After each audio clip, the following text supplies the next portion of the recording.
All right, let's get going here.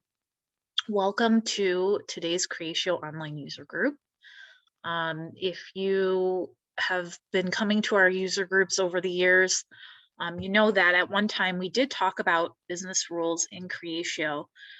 However, there have been some exciting new developments. There have been some updates and changes to business rules. So, this is a topic that we wanted to cover again and really make sure that we're up to date on how it works and how it can benefit our businesses. So, let me start with some intros. My name is Deneen Madura. I am the Director of Marketing here at Technology Advisors. And my co-hosts today are Megan Sheehan, our Senior Business Analyst, and Chris Heyman, our Software Engineer and Business Analyst. At any point throughout today's presentation, if you have questions for Megan and Chris about what they're presenting, go ahead and toss those into the chat box, and we will make sure to get to those. In addition, please know that any relevant information that needs to be sent to you after this event, including the recording, will be emailed to you within 48 hours. So you will always be able to go back and access if you have any future needs for the information. So I'm going to hand it over to Megan and Chris to get us started. All right, great. Thanks, Deneen. So as Deneen said, today we're going to be talking about business rules. We're going to start by covering just a few basics about how business rules work and what they do. But we want to spend the bulk of our time today giving you examples of how to use business rules. So really walking you through numerous examples of how to set them up and what the results of those business rules look like. And then as always, towards the end, we'll talk about new releases so that you know everything that's new in Creatio from the last couple of months. Before we dive into business rules, just a quick Creatio plug here for low-code development. I'm sure all of you have heard this messaging from Creatio quite a bit over the last year or so, but Creatio is a low-code development platform, meaning that you can implement new processes and applications in Creatio in a fast and intuitive way. This is something that's really a growing development approach, and so you're going to start hearing about this probably in more places than just from Creatio if you're not already. Creatio does have numerous configuration tools that are low-code development tools, and that includes things like section wizards, business rules, dynamic cases, and process designer. So we're really diving deep into one of those tools today, which is business rules.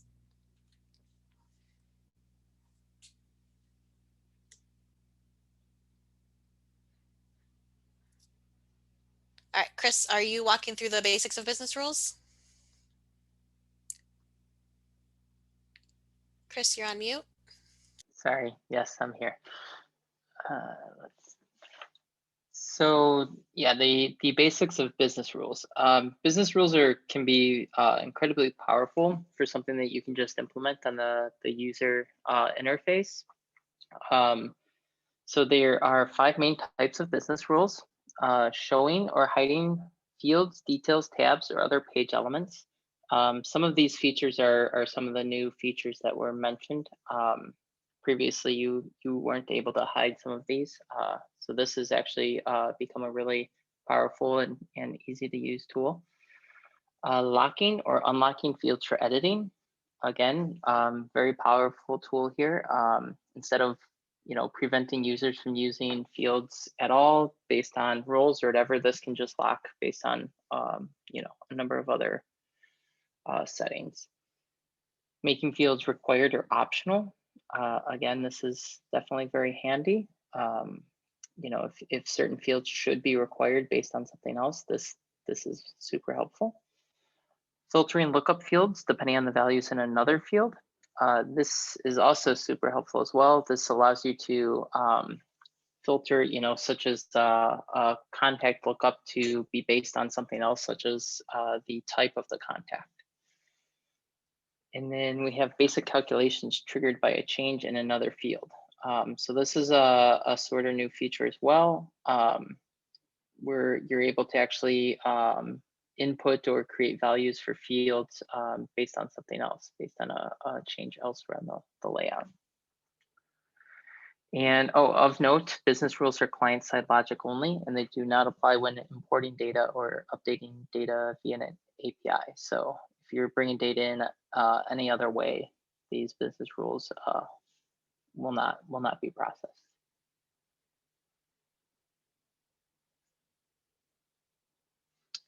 So creating and editing business rules. Business rules are created and edited via the section wizard or detail wizard. You must be in the page configuration view of the section wizard in order to access business rules. For most types of business rules, you will set up conditions and actions. Generally, you can set up more than one condition, but you are generally only allowed to create a single action. So if you do want to implement multiple actions for conditions, you may have to create more than one business rule. And most conditions will reference other fields, but you can also reference system variables such as the current user, which can be very handy in certain situations.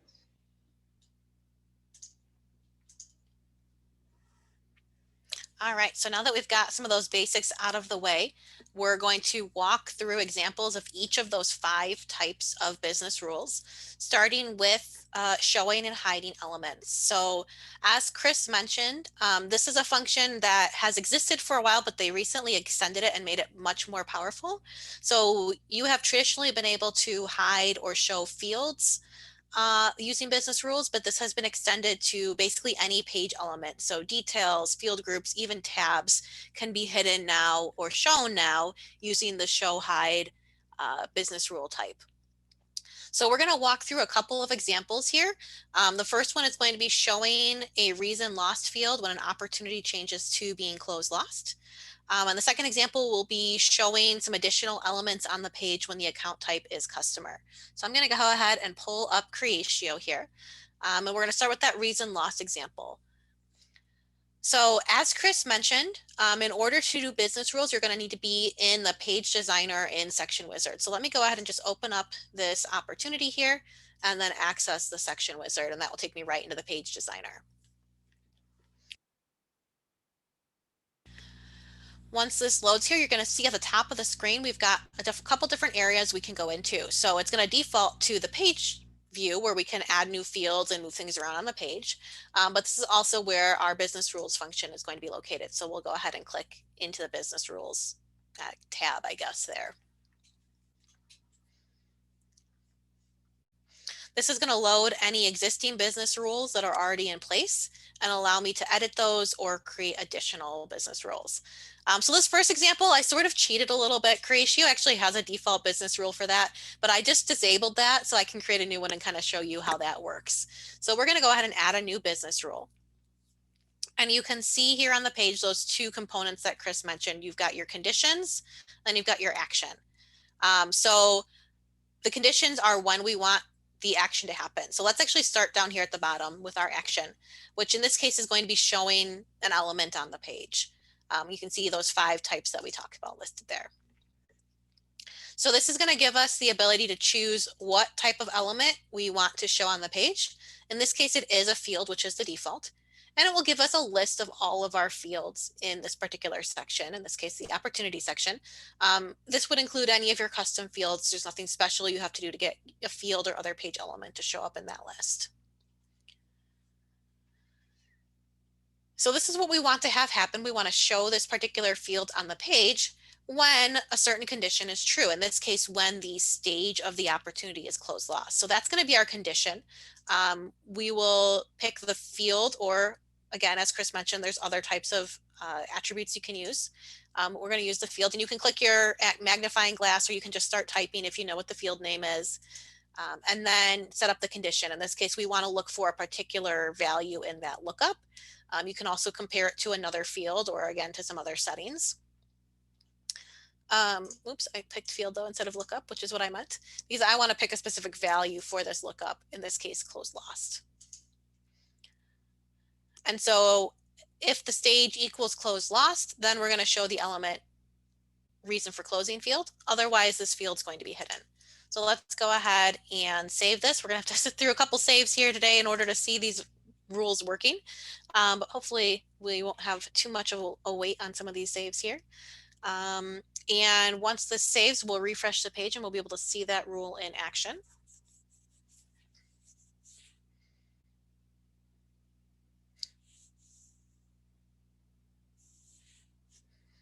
So if I come back here and refresh my opportunity page, you can see the reason for closing field was displayed on the screen before we started.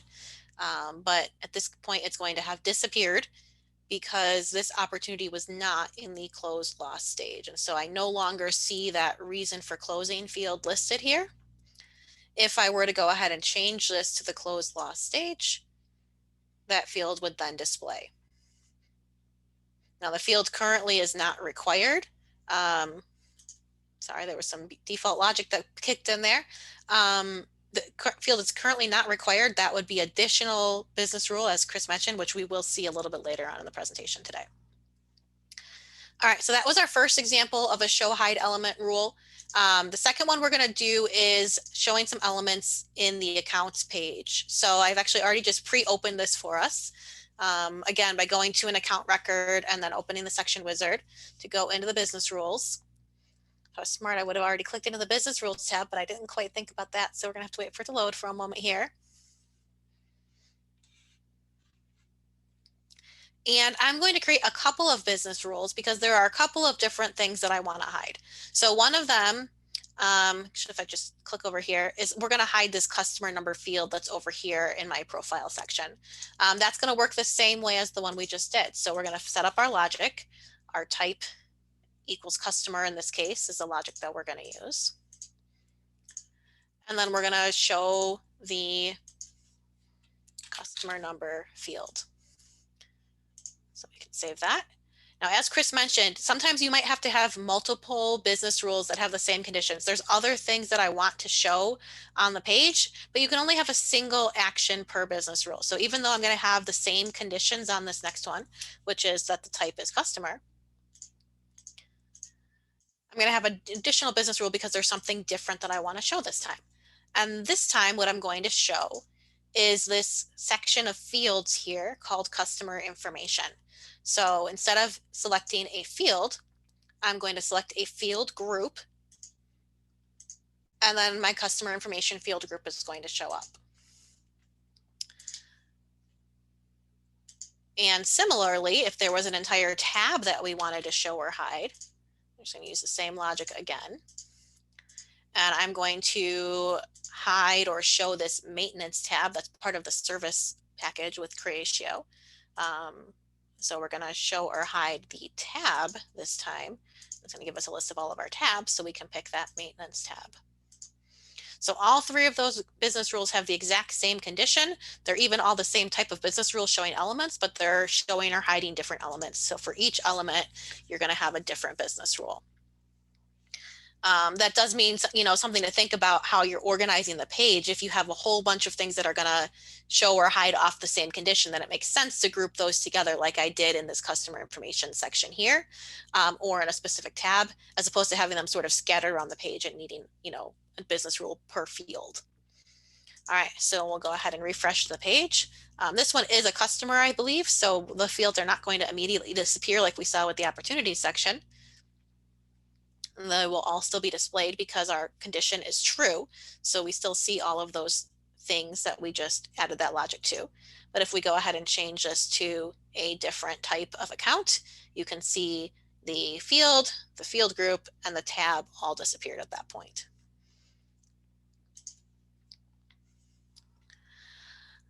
As Creatio has added that additional function to make it possible to easily show and hide additional elements, something that I've started to think about and something just be aware of is there's also a function in Creatio to have different pages for different types of records. So you might be familiar with that in the activity section. They use that function by default. So there's different pages for emails versus calls versus tasks in the activity section by default. And so there's different fields that show up and things like that. So when would I use multiple pages versus when would I use business rules to show or hide different elements? I think it's going to depend in part on what the logic is. And it's going to also depend on how many things I want to hide in different conditions. So how many business rules am I talking about? Is it 100 business rules or 10 business rules? Because that's going to change my answer potentially. The multiple pages functionality does have to rely on a lookup field, so it's not going to support more complex logic. This example, the logic was pretty simple and would have worked with multiple pages because account type is a lookup field. But if I was doing something more complicated with multiple fields driving that logic, that may sort of rule out using multiple pages depending on the scenario.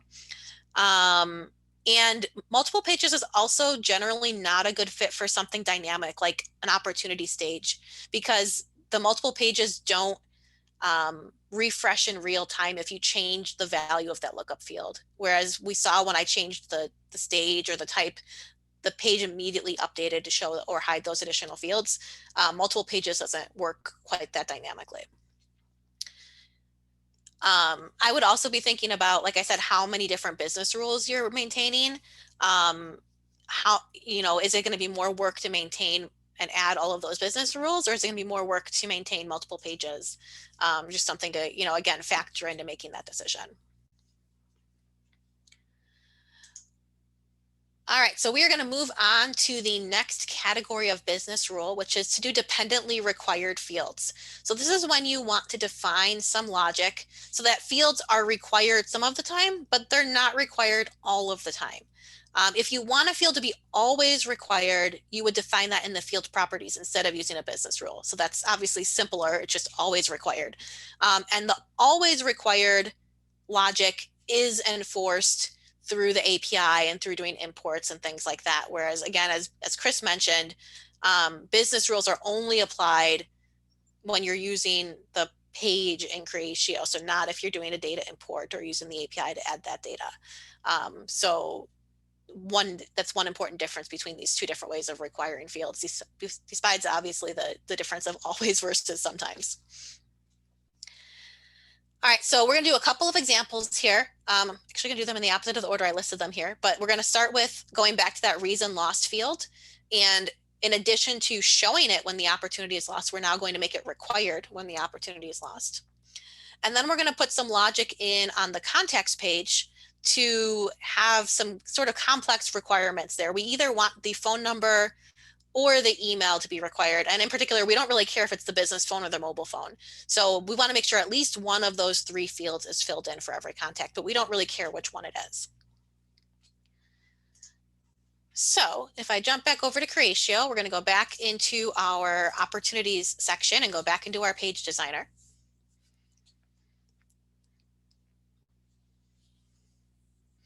And go over to our business rules. And again, we want to add another business rule related to the reason for closing, but it's a distinct action. So it's going to need to be an additional business rule, just like we saw with the multiple business rules for type equals customer.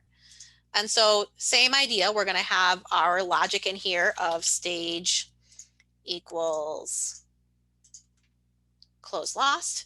But this time, instead of picking show element on the page as our action, we're going to make a field required.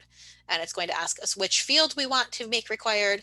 And we'll go ahead and pick our reason for closing field. And apply and go through the save process. And once we do that, that field will not only pop up on the screen when we close the opportunity as closed lost, but it will also then be required for us to fill that in.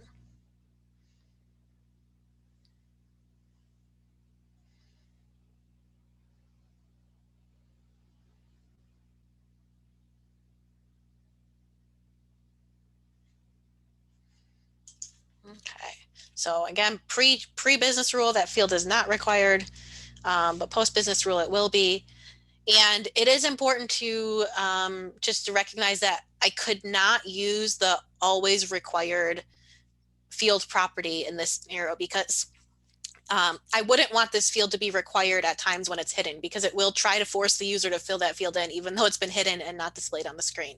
So if you have fields that are show hide business rules, have fields that have a show hide business rule on them, you would not want that field to always be required because that's going to be a conflict in your settings. You'd want to make sure that your required rules are at least as restrictive, if not more restrictive, than your show hide rules. So I could have this be required only for closed lost and some specific type of opportunity if it didn't apply to all my opportunities, but I wouldn't want it to be required in situations where I don't have closed lost as a condition.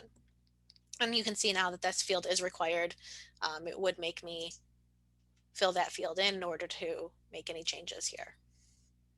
We'll just fill something else out really quick so we get the save button to pop up, and it does the usual required field error to make me fill that field in. All right, and then the other example we're going to do here again is that contact example where we want the mobile phone or the business phone or the email to be required. I've actually done a little bit of the work here already just to save a little time, but we're going to add a business rule on the email address. So we're going to set the logic for when the email field should be required. This is going to give us a chance to have some slightly more complex logic than the ones we did before with our if conditions here. So our email field should be required if the business phone is not filled in and the mobile phone is not filled in. So if both of those are empty, then we want email to be required. And by the way, while I'm thinking about it, if you needed or logic here for some reason, we don't in this example, but if we did, you would just click on the and to change it to an or. So this scenario that we're doing here, again, requires multiple business rules. So this one is when the email should be required. We should also have one, it looks like I made a minor mistake here. We should also have one for when the business phone is required, which would be when mobile phone and email are both not filled in. And then finally, this one should be the mobile phone. Apparently I did the same thing twice here. The mobile phone should be required if the business phone and the email are not filled in. So 3 variations of the same thing, applying logic to all 3 of those fields that are included in our requirement here. Save that change. And what this one is going to look like is it's going to show all 3 of those fields as required until we fill one of them in. And once we have one filled in, all 3 of them will no longer show as required because we've met the conditions of those 3 rules at that point.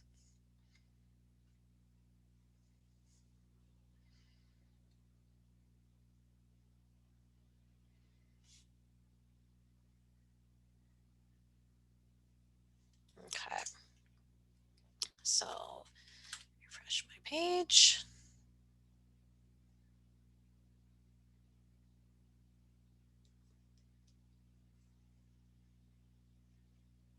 And here I've got my 3 fields, my mobile phone, my business phone, my email. It's hard to even see on the email because it's kind of under that label, but it is actually required. We can tell from the enter a value label here. If I fill in any one of these 3 fields, again, that satisfies the condition. So the other 2 are no longer required. If I filled in a different one instead, oops, if I can highlight what I want here, now they all go back to being required again.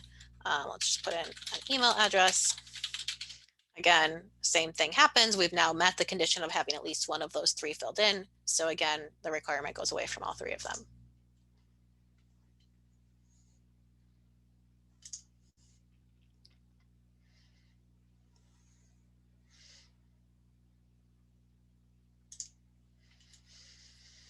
All right, and the third example is going to be doing some calculations. This again is a newer business rule function. So if you've been using Creatio for more than say a year or so, you've probably have heard that this was new and added to the product.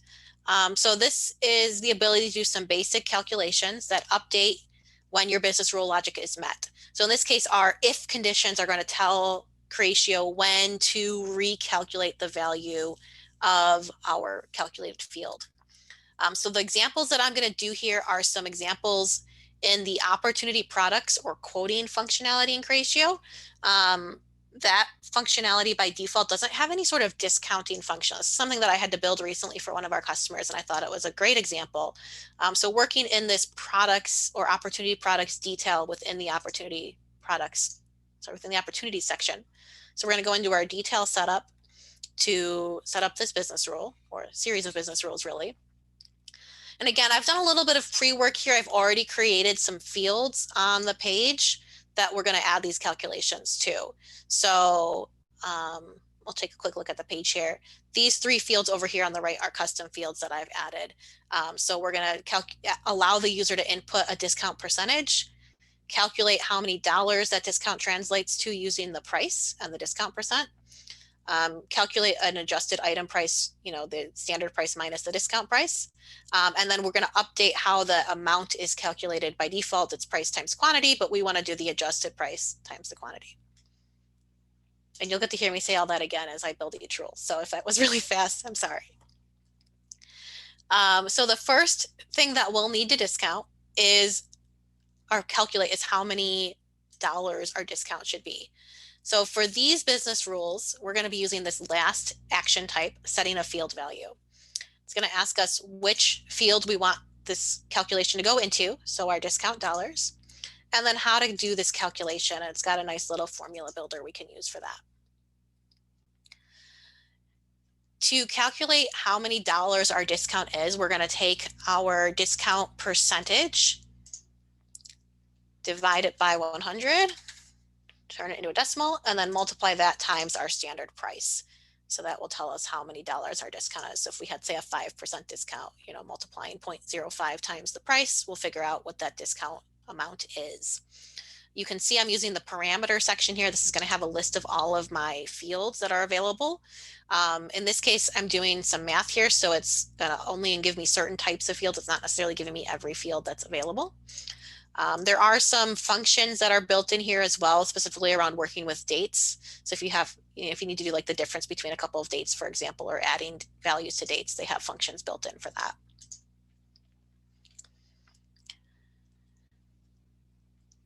In the if part of our business rule, we need to define all of the situations when we want this discount dollars amount to be recalculated.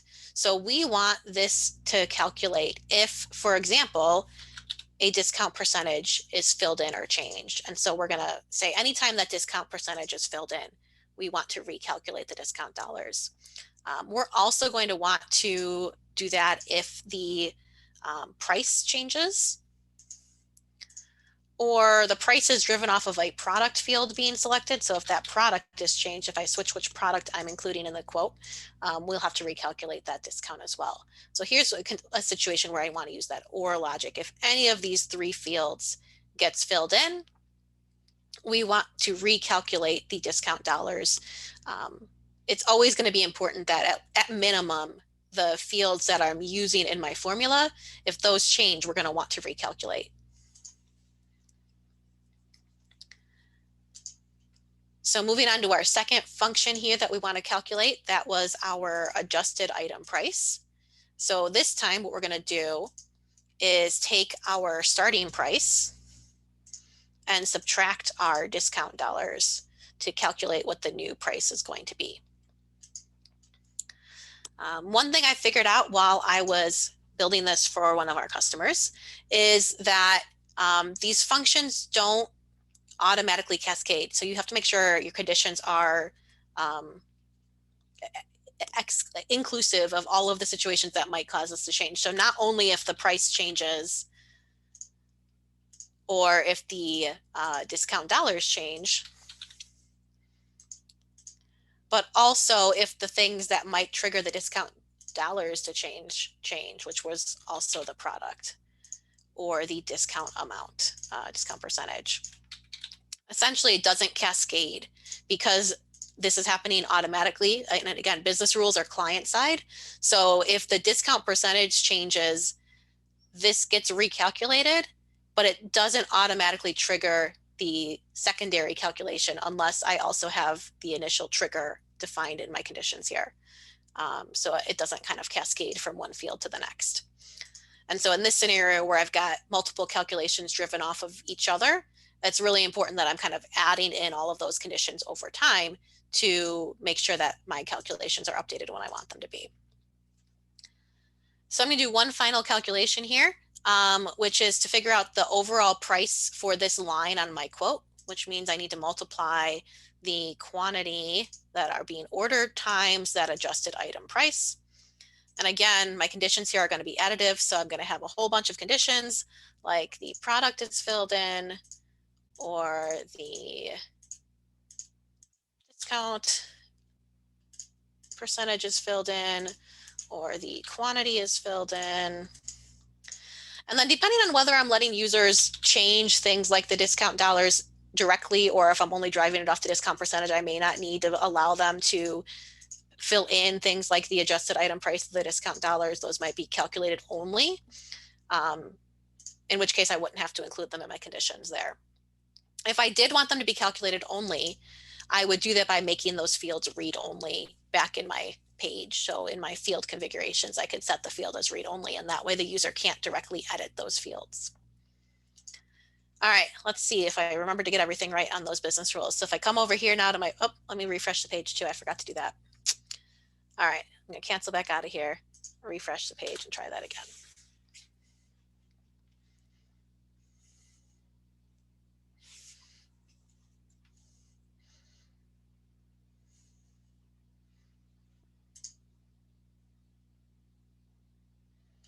So now if I go to add a product to my opportunity to quote it, I'll just pick something at random here. It's going to pull the price in, and I've got the ability to put in a discount percent. So I'm going to do, say, a 10% discount.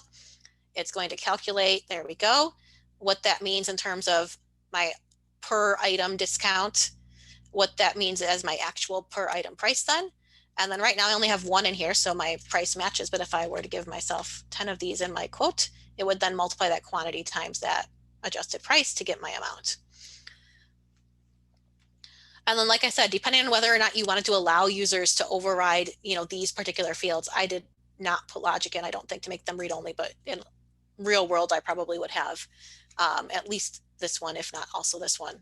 But I could go ahead and override that, and it's going to recalculate these bottom two using that adjusted logic because I told it to trigger off of this field. Okay, hopefully that all makes sense. All right, Chris, I'm going to turn it over to you for the next couple of examples. All right, sounds good.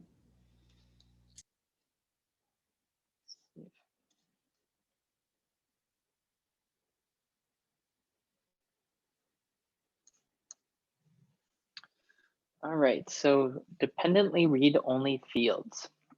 This is kind of similar to the what you just saw with some of the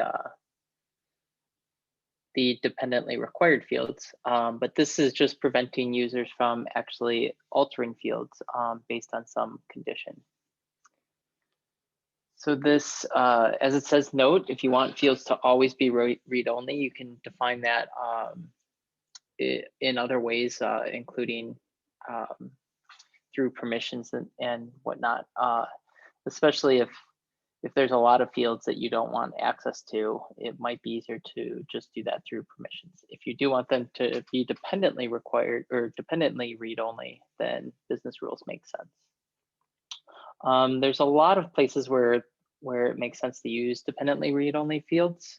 As Megan just mentioned, if you have calculated fields of that sort, it sometimes makes sense to make those read-only just so those calculations aren't adjusted or broken by users actually editing data. There's also some kind of cool and interesting ways to take advantage of some of the system settings and other values that are available to you in the conditions, including time. So an example here that we mentioned is locking a field from editing prior to 9 a.m. This would be useful if you have an integration with some other system and it's syncing data, and you know that integration happens before 9 a.m. This way you could prevent users from editing anything while that's syncing, and then once 9 a.m. hits, they have access to edit the field as they please. Again, just a note, business rule logic is only applied through the user interface, so anything like an integration or using the import wizard is not going to run into issues with the read-only fields. So let me.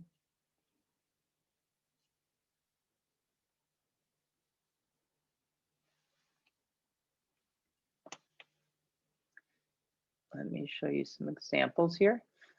Just a quick example that's actually out of the box is the fact that the age field here is read-only, and that's based on the birth date here.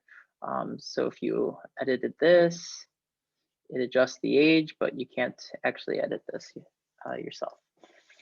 I'll show you a couple examples here.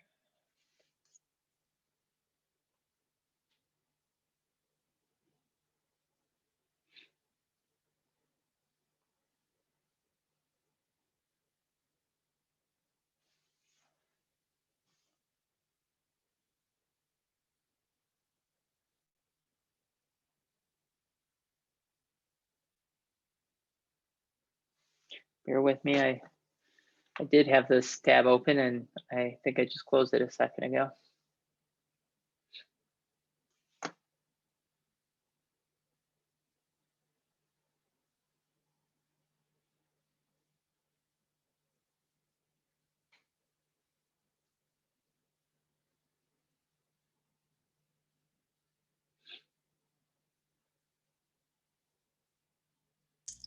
Yes, that's the downside of doing all these examples live is we have to wait for them to load.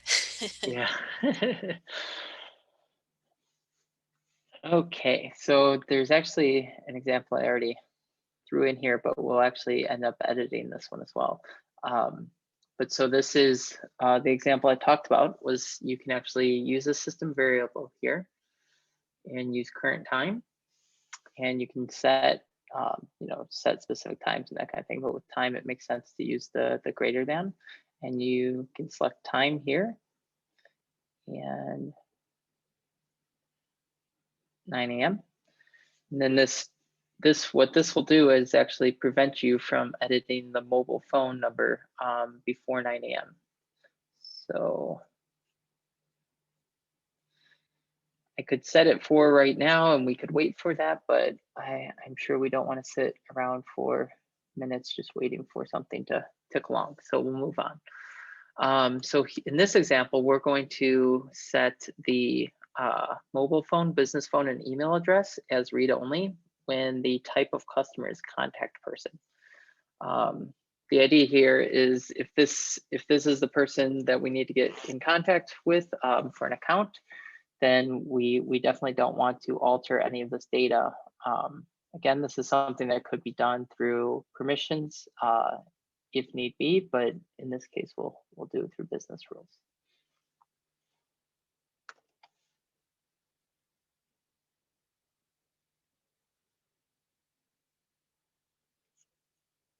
So we'll set the contact type as contact person. We will actually set it as not equal to contact person. And this will allow the field to be editable when the contact type is not contact person. That one gets me every time. The logic is Yeah. backwards of what I think it should be. Right.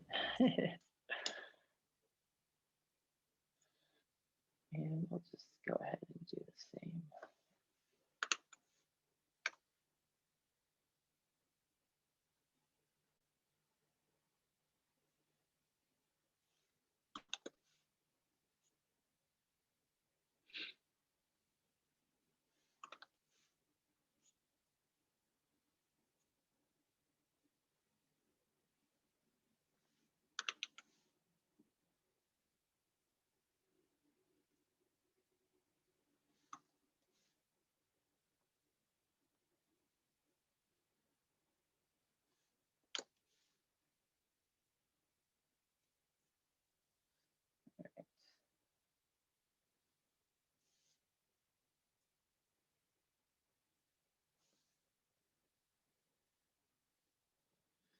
And I didn't edit the other dynamically read-only business rule that we had set, the 9 a.m., the time set one, but they should be able to function together without an issue. So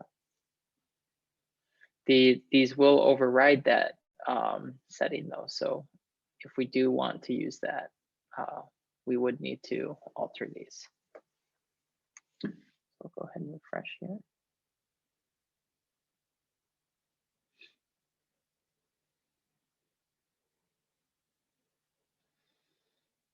So as you can see, these are still editable. When we alter the type to contact person, these are now all read only. We can no longer edit them. And we can switch this to something else and see that they're editable again. So that's dependently read only fields. Here, let me.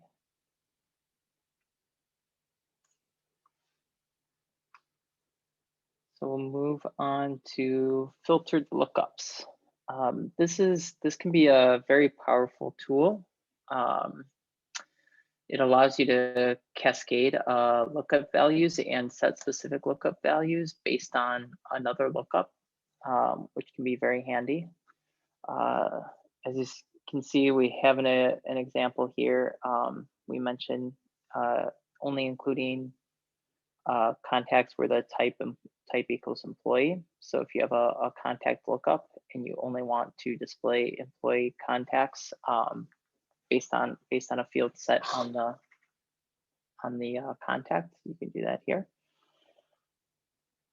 And I will, oh here, so this does explain, so it shows different subtype options depending on the type. And this does require you to have a type column in this subtype lookup object. So it's a little bit more involved. We actually have to go on the back end and add an additional field. It's pretty simple, and we'll walk you through it real quick.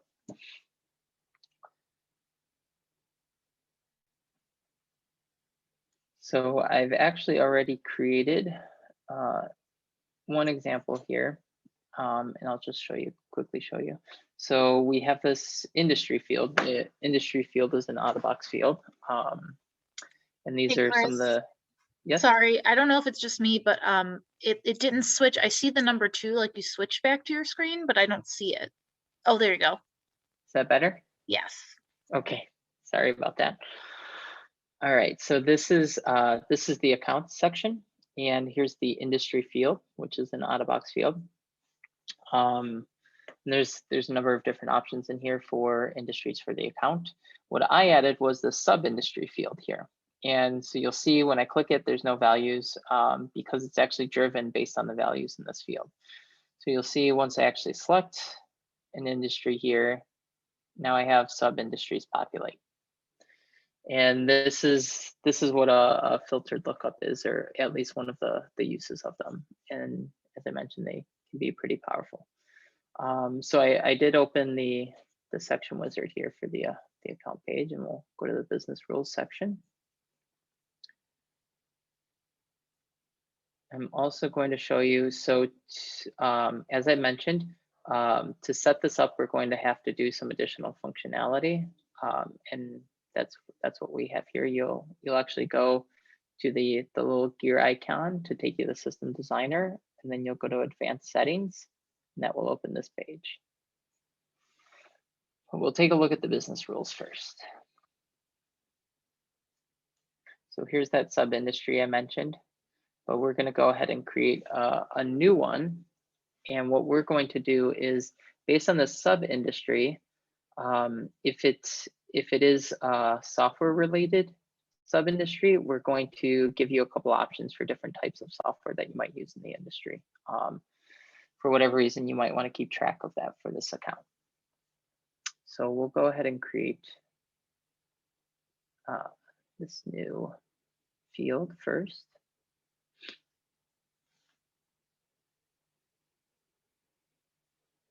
And we'll call this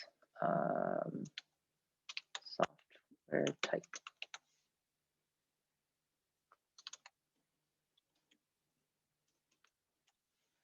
We'll create a new lookup. Call this account software.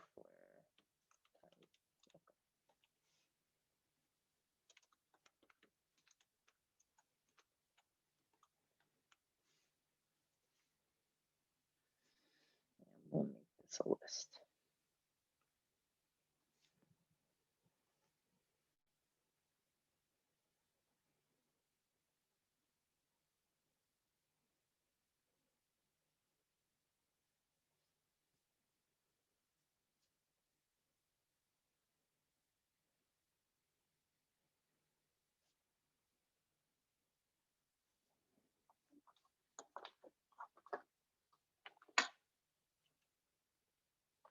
Can you guys still hear me all right?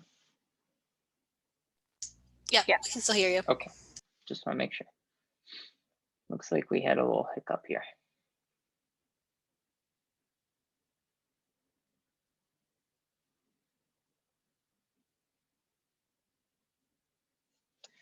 Well, I'll go ahead and I'll show you the sub-industry example at the very least. So for the sub-industry, so I essentially added this field, sub-industry, and also created a lookup, a new lookup for it. And then on the back end, we have to go into that lookup. So that's this here, user sub-industry lookup. And we have to add the parent lookup field to the object.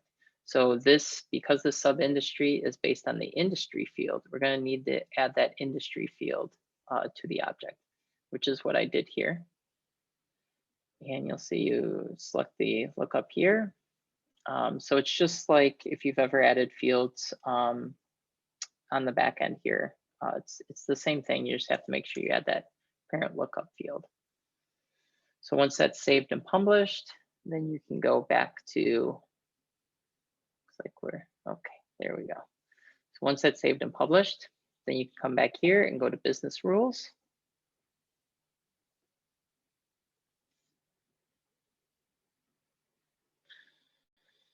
And you'll also have to, sorry, I forgot to mention, but you also have to add the lookup values, which that is also, you'll get to from the gear icon here as well. So you go to lookups, and this is the lookup here. And I've added all of these values.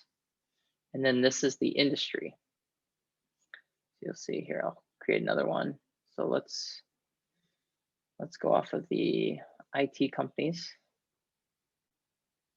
And let's just add IT hardware as a sub-industry. So what this is doing, you're establishing what the parent lookup value is that then describes what is available in the sub-industry lookup, the child lookup. So then we can go add our business rule as we did here. And all you actually do here is you'll add a filter for field values. Here, I'll go ahead and do this again just to walk you through it. And in here, we're actually going to select sub-industry. And it's based on, so since we added the industry column to the sub-industry, we'll select that. And then here we will select a field. And it's based on the industry field. So essentially what this is saying is that the sub-industry value, the sub-industry values that are available are equal to whatever that industry field setting is in our lookup here. And then there's actually a couple new settings. These previously weren't available. You actually had to alter code to make these a little more useful, but they've added the options now, which is handy. So you can clear the industry field if it's modified. And then you can also populate the sub-industry field or populate the industry field if the sub-industry field is populated, something that also previously wasn't available. This won't be as useful in this instance, but you can imagine if you have these filtered lookups and you just went ahead and selected something out of the child lookup. So the sub-industry, for instance, it would just automatically populate the industry field. So we'll go ahead and hit apply, take us back to Section Wizard and save.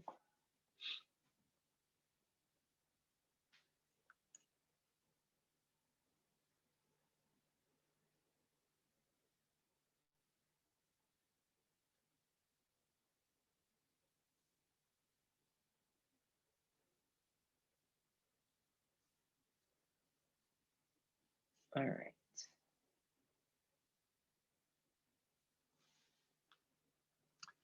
So not much will have changed. We didn't actually go through the new example, but you'll be able to see that, so currently there's nothing popping up because there's nothing set for this industry. If we change it to IT companies, for instance, we will see hardware and software and the new value that we added, IT hardware. And we go ahead and change it to something else, consulting, and we'll see different values here for marketing software. Same as can be said for manufacturing.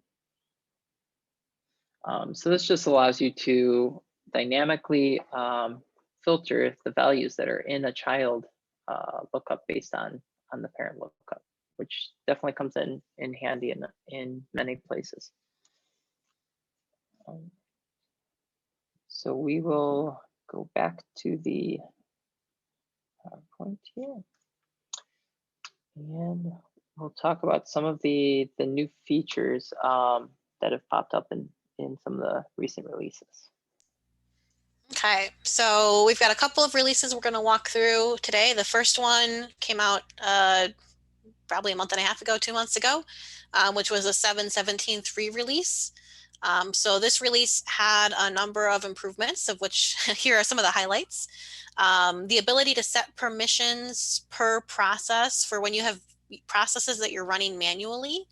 And so you can select which users can run that particular process.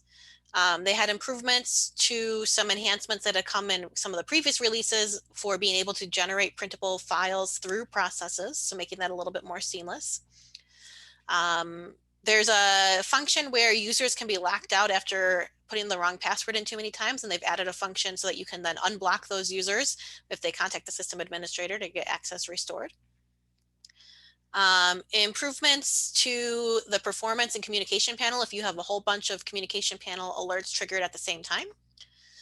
Improvements to the chat user interface for the new chat functions that have come out in the 7.17 release.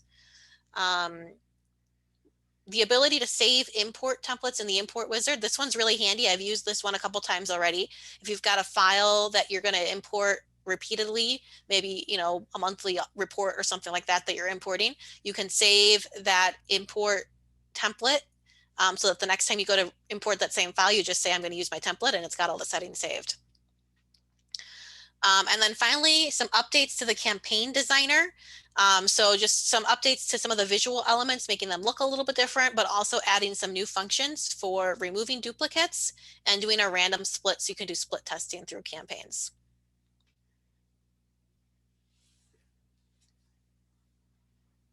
All right, and the most recent version was 7.17.4. This came out pretty recently, and there were a number of improvements here as well. So just a couple small things. They added the option to go to a parent process from a sub process in the action menu, which is definitely helpful. Instead of having to back out and dig through your processes, it makes it easy to quickly get there. They added filters by time. They previously had filters by date and process elements, so they've now added the ability to filter by time as well, which can be very handy. It's now possible to pass a generated request body to SOAP and REST web services. I'm not sure how useful this is to everyone, but this is definitely something I was excited about.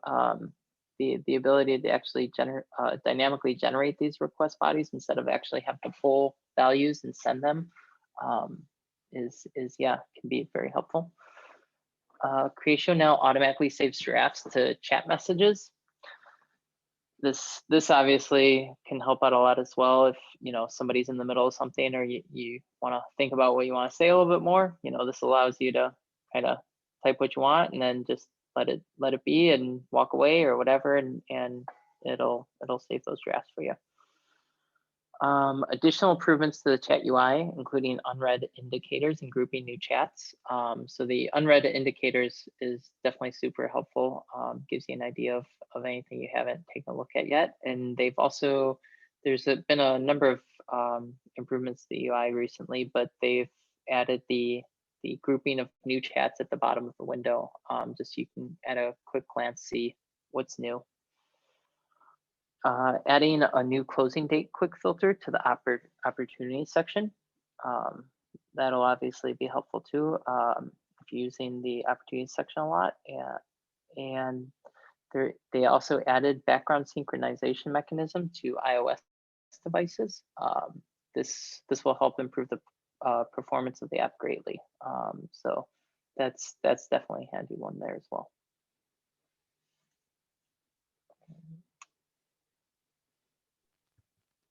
All right. Thank you, Chris and Megan. As I mentioned before, I will send up follow-up to this, but just to wrap up, we have in May a webinar coming up about integration between HubSpot and Creatio. And basically, what that is going to be discussing is using the tool of our sister company, Starfish ETL, to connect your HubSpot instance to your Creatio and how exactly that makes things easier and how it makes it quicker. So I will include the registration link to that in the follow-up email for you. In addition to that, I'm sure Creatio has reached out to you, but just in case you somehow have not heard, the low code marathon for Creatio is going to be going on between June 1st and the 14th. Super cool idea on their part to really engage people about how to maximize low code for their businesses. It's going to be just chock full of great ideas and resources for you. I will be sure to include that registration link in there as well in case anybody has still yet to register. In addition to that, you know that we always do our Creatio user groups every other month. We have not chosen a topic yet for our June web user group, but be assured that once we do, I will be pinging you via email and letting you know that that topic and date are chosen and it's open for registration. So thank you again for joining us today. If anybody has any questions, you can always reach out to us at this point, or if anything comes up later, you can just hit reply on the email that I send you with follow-up to this, and I'll make sure that your question gets routed to the appropriate person. Thanks, y'all, and have a lovely rest of your day and rest of your week.